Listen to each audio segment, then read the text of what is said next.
Hello, नमस्कार साथियों, स्वागत है आप सभी का इतिहास एकेडमी में। और दोस्तों, आज हम एक बहुत ही महत्वपूर्ण टॉपिक पर चर्चा करने वाले हैं। जी हाँ दोस्तों, हम बात करने वाले हैं आज आजमगढ़ घोषणा पत्र के बारे में, जिसे हम आजमगढ़ इश्तिहार भी कहते हैं। देखिए दोस्तों, नेट जेआरएफ की स्पेशल सीरीज जो है हमने शुरू की है, इसमें कुछ महत्वपूर्ण टॉपिक्स पर चर्चा की जाती है। और आप ये देखिएगा, एक एक प्रश्न जो है दोस्तों आएगा यहाँ से, है ना, डेफिनेटली आता है। खूब प्रश्न आए हुए हैं ऑलरेडी। जिन बच्चों को पता है अच्छी बात है, मैं तो उनके लिए आया हूँ जिनको नहीं पता, है ना, और जिन्हें पता है वो और सीख लीजिए। चलिए दोस्तों, तो आज हम आजमगढ़ घोषणा पत्र के बारे में जानने वाले हैं। आखिरकार इस घोषणा पत्र का संबंध भारतीय इतिहास की किस घटना से है? तो देखिए, यह जो घोषणा पत्र है, इसका संबंध भारतीय इतिहास में एक बहुत ही महत्वपूर्ण विद्रोह, या हम कह सकते हैं विप्लव, 1857, जी हाँ दोस्तों, 1857 की क्रांति के साथ में आजमगढ़ घोषणा पत्र का संबंध है। आजमगढ़ घोषणा पत्र जो कि 25 अगस्त 1857 में घोषित किया गया था, जारी किया गया था, जिसे आजमगढ़ इश्तिहार के नाम से भी जाना जाता है। आखिरकार क्यों ये महत्वपूर्ण है? क्या इसने अंग्रेजों के खिलाफ कुछ कदम उठाए? अगर इसने इस घोषणा पत्र में प्रेरित किया गया तो किन किन को प्रेरित किया गया, किस किस धारा के तहत किस किस को प्रेरित किया गया, सारी बातें हम जानने वाले हैं। आइए दोस्तों, शुरू करते हैं। स्वागत है आप सभी का इतिहास एकेडमी में। चलिए दोस्तों, तो देखिए, आजमगढ़ घोषणा पत्र, जैसा कि मैं आपको बता चुका हूं कि इसका संबंध है 1857 की क्रांति से। ठीक है, 1857 की जो क्रांति है उससे संबंध है इसका। हम देखते हैं कि 1857 की जो क्रांति है उसकी पहली घटना हमें बैरकपुर छावनी में देखने को मिलती है, जो कि पश्चिम बंगाल में है। और पहली आहुति दी जाती है मंगल पांडे द्वारा। जी हाँ, मंगल पांडे को फांसी होती है और उन्हीं की सहायता के आरोप में ईश्वरीय पांडे को भी फांसी हो जाती है। इस प्रकार इस घटना की आग जो है धीरे धीरे पूरी जगह अलग अलग छावनियों में फैलनी शुरू होती है। मेरठ में जो है ये बात फैलती है। मेरठ के सिपाहियों द्वारा विद्रोह किया जाता है। मेरठ के सिपाही विद्रोह कर कर दिल्ली जाते हैं, ठीक है, और उसके बाद में दिल्ली पर अधिकार करते हैं। और इसी दौरान जो है दिल्ली पर ब्रिटिश जो सरकार है वो पुनः अपना अधिकार भी कर लेती है। लेकिन इसी बीच अगस्त के महीने में एक घोषणा पत्र जारी होता है, जिसे आजमगढ़ घोषणा पत्र के नाम से जानते हैं। आइए जानते हैं कि इसमें क्या महत्वपूर्ण प्रावधान थे। देखिए, आजमगढ़ घोषणा या फिर आजमगढ़ इश्तिहार, तारीख याद रखना, परीक्षा में पूछ ली जाएगी, 25 अगस्त 1857। इतना तो तय है और इतना आप जान चुके हो कि इस घोषणा पत्र का संबंध 1857 की क्रांति से है, बिल्कुल। लेकिन आखिरकार इसमें क्या क्या प्रावधान थे उसको जानना जरूरी है। देखिए, यह घोषणा पत्र विद्रोही क्या चाहते थे का मुख्य स्रोत है, इंपॉर्टेंट है।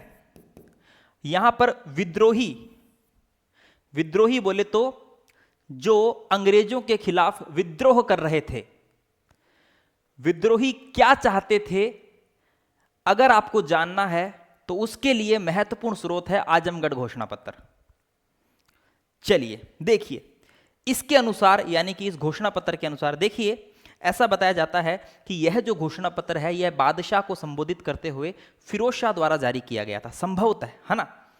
ये इंटरनेट की जो जानकारी है उसके आधार पर मैं आपको बता रहा हूँ। किसी बुक में मुझे नहीं मिलता कि ये घोषणा पत्र किसने जारी किया, लेकिन संभवतः फिरोज शाह ने जारी किया, जिसे बादशाह का पोता बताया जाता है, ठीक है, या फिर उसका कोई संबंधी ही था। चलिए, जो भी है, इसकी महत्वपूर्ण बातें जानिए। इसके अनुसार हिंदुस्तान के लोग, हिंदू और मुस्लिम दोनों ही अधर्मी और षड्यंत्रकारी अंग्रेजों की निरंकुशता का व उत्पीड़न से त्रस्त है। यानी कि इस घोषणा पत्र में कहा गया कि हिंदुस्तान के लोग, चाहे वो हिंदू है या मुस्लिम है, दोनों ही अंग्रेजों की जो उत्पीड़न है या जो शोषणकारी नीति है उससे परेशान है। देश के सभी धनवान लोगों को अपने जीवन और संपत्ति को जनता के लिए होम कर देना चाहिए। और इस घोषणा पत्र के तहत यह आह्वान किया गया कि देश के सभी धनवान लोग आइए, आगे बढ़िए और संपत्ति, धन और अपना जीवन जो है वो इस विद्रोह में होम कर दीजिए। इस विद्रोह में होम कर दीजिए। किसके खिलाफ? अंग्रेजों के खिलाफ। ठीक है, ये इस घोषणा पत्र में बात होती है। देखिए, इस घोषणा में ब्रिटिश शासन के खिलाफ अनेक मुद्दे उठाए गए। अब दोस्तों ये इंपॉर्टेंट है, 1 2 3 4 5। आप ये मान के चलिए कि यह जो घोषणा पत्र है इसमें 5 धाराएं थी, धारा 1, धारा 2, धारा 3, धारा 4, धारा 5, या इसको 5 भाग बोल दीजिए।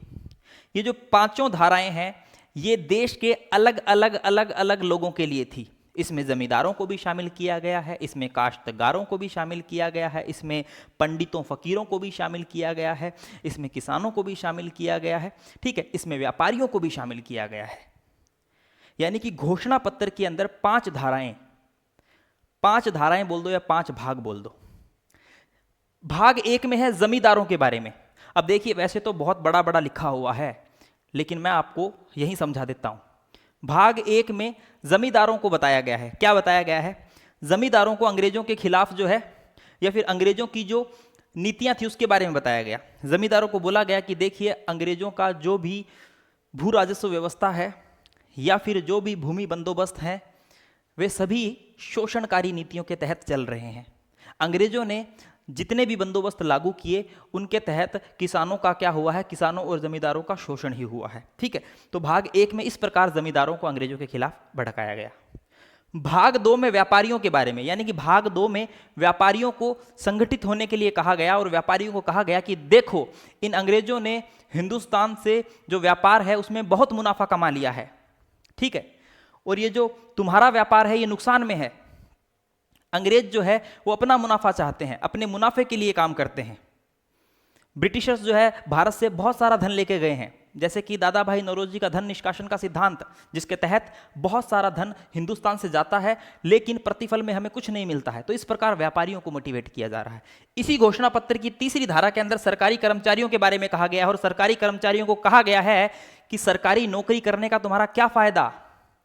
तुम्हें पदोन्नति नहीं मिलती है, तुम्हें वेतन ढंग का नहीं मिलता है, तुम्हें वो सम्मान नहीं मिलता है जो ब्रिटिश सरकारी कर्मचारी को मिल रहा है। तुम भारतीय सरकारी कर्मचारी हो, तुम्हें वो सम्मान नहीं मिल रहा है, इसलिए अंग्रेजों के खिलाफ एकजुट हो जाइए।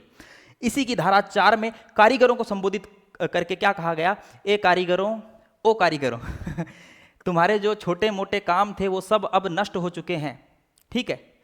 लघु उद्योग, बुनकर उद्योग है ना, सूती वस्त्र उद्योग, सब कुछ जो है अंग्रेजों के हाथ में जा चुका है। अंग्रेज मुनाफा कमा रहे हैं। कारीगरों, तुम्हारी स्थिति जो है वो बड़ी ही दयनीय और शोचनीय हो चुकी है। आजमगढ़ घोषणा पत्र में इनके बारे में कहा गया। भाग 5 के अंदर पंडित, फकीरों और अन्य ज्ञानी व्यक्तियों के बारे में क्या कहा गया है? पंडितों को और फकीरों को, मौलवियों को, इन सबको कहा गया है कि आप पंडित हो, आप फकीर हो, आप मौलवी हो, आप जो भी हो, अंग्रेजों को इससे फर्क नहीं पड़ता है। अंग्रेज आप सभी में फूट डालना चाहते हैं, हिंदू मुस्लिम को लड़ाना चाहते हैं, और अंग्रेज जो हैं वो अपने धर्म का प्रचार, ठीक है, चाहते हैं। 1813 के तहत आप सभी को पता है कि ईसाई मिशनरीज को ये इजाजत दे दी गई थी कि हिंदुस्तान में जाके धर्म प्रचार कीजिए। सभी जानते हैं 1813 के एक्ट के तहत। तो इस प्रकार पंडितों और फकीरों को भी प्रोत्साहित किया गया। तो कहने का मतलब यह है कि आजमगढ़ घोषणा पत्र जो है उसमें अंग्रेजों के खिलाफ बहुत सारे मुद्दे उठाए गए। हिंदू मुस्लिम को संगठित होने का जो है एक प्रकार से संदेश दिया गया। और इसकी 5 धाराएं याद रखना: जमींदार, व्यापारी, सरकारी कर्मचारी, कारीगर और पंडित फकीर। चलिए, ठीक है, ये हो गई महत्वपूर्ण बात। आगे देखिए, इसमें मुगल बादशाह के नाम पर सभी हिंदू मुस्लिम जमींदारों, व्यापारियों, सरकारी कर्मचारी, कारीगर, पंडित फकीरों व अन्य ज्ञानी व्यक्तियों को ब्रिटिश काल में हुई दुर्दशा को उबारते हुए उनसे सहयोग मांगा गया और आश्वासन दिया गया कि अंग्रेजी शासन समाप्त होने के बाद उनकी इन शिकायतों को दूर कर दिया जाएगा। यानी कि जो शिकायतें इन सभी लोगों की, चाहे वो जमींदार हो चाहे वो व्यापारी हो, जो शिकायतें अंग्रेजी शासन में थी वो शिकायतें दूर हो जाएगी। लेकिन एक बार सभी एकजुट होकर एक मंच पर आइए, अंग्रेजों के खिलाफ आवाज उठाइए। ये था आजमगढ़ घोषणा पत्र। तो दोस्तों कैसा लगा, है ना? इंपॉर्टेंट है, यहां से प्रश्न पूछे भी जाते हैं, पहले भी पूछे गए हैं और दोस्तों आगे भी पूछे जाएंगे, ठीक है। इसलिए ये महत्वपूर्ण चीज थी तो मैं आपको बताना चाह रहा था, है ना। देखिए, मुख्य रूप से आपको याद रखनी है ये धाराएं, ठीक है। और मैं आपको ये भी बताऊंगा कि स्रोत क्या है। इसका जो मुख्य स्रोत जो मैंने लिया है वो ली है कक्षा 12 की, कक्षा 12 की जो NCERT की पुस्तक है जिसमें 1857 का विद्रोह दिया गया है, वो मुख्य स्रोत है इसमें, ठीक है। देखिए दोस्तों, मैं जो मॉडर्न इंडिया का कोर्स बना रहा हूँ उसमें कक्षा 12 की जो किताब है उसकी भी हेल्प ले रहा हूँ और उसमें कुछ अन्य महत्वपूर्ण किताबों की भी हेल्प ले रहा हूँ। यानी कि मेरा जो कोर्स है उसमें बेसिक छोटी से छोटे लेवल की लेकर जो बड़े से बड़े लेवल की पुस्तक है सबकी हेल्प लेकर मैं मेरा कोर्स बनाता हूँ। और ये जो सारी चीज़ें हैं वो मेरे मॉडर्न इंडिया के कोर्स में भी ऑलरेडी मैंने डाली हुई है, ठीक है, ऑलरेडी मैंने ये डाली हुई है और उसी में से ही मैंने एक पार्ट आपको आपके सामने लेकर आया हूँ, ठीक है।